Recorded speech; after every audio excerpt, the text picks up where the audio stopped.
माँ का प्यार और ममता की कहानी। एक बार की बात है, एक छोटा लड़का था जो अपनी माँ के साथ रहता था। वे लोग बहुत ही गरीब थे। लड़का बहुत सुंदर था और बेहद चालाक भी। जैसे जैसे वह बड़ा होता गया, वह और अधिक सुंदर और चालाक बनता गया। जबकि उसकी माँ शुरू से ही हमेशा उदास रहती थी। एक बार लड़के ने अपनी माँ से पूछा, माँ तुम हमेशा उदास क्यों रहती हो? माँ ने जवाब दिया, बेटा, एक ज्योतिषी ने मुझसे कहा था कि जिसके भी दांत तुम्हारे जैसे होंगे वह बहुत प्रसिद्ध होगा। इस बात पर लड़के ने अपनी माँ से पूछा, माँ यह तो खुश होने वाली बात है।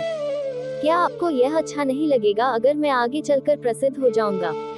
अरे मेरे बेटे, यदि किसी माँ का बेटा प्रसिद्ध हो तो किस तरह की माँ उसे पसंद नहीं करेगी? मैं तो उदास इस बात से रहती हूँ कि तू प्रसिद्ध होने के बाद मुझे भूल जाएगा। अपनी माँ की यह बात सुनकर वह लड़का रोने लगा। वह अपनी माँ के सामने थोड़ी ही दूरी पर खड़ा था। कुछ देर कुछ सोचने के बाद वह अपने घर से बाहर की तरफ भागा। उसने बाहर से एक पत्थर का टुकड़ा उठाया और अपने सामने के दो दांतों को तोड़ दिया। उसके मुंह से खून बहना शुरू हो गया। उसकी माँ बाहर निकल कर आई और वह यह देखकर चौंक गई कि उसने यह क्या किया। उसने पूछा, बेटा तुमने क्या किया?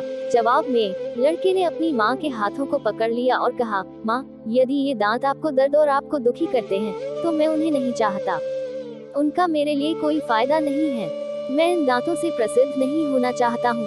मैं तो आपकी सेवा करके और आपके आशीर्वाद के जरिए मशहूर होना चाहता हूँ। मेरे मित्र, यह लड़का कोई और नहीं बल्कि इस संसार का सबसे बड़ा राजनीतिज्ञ और कूटनीतिज्ञ महान चाणक्य था।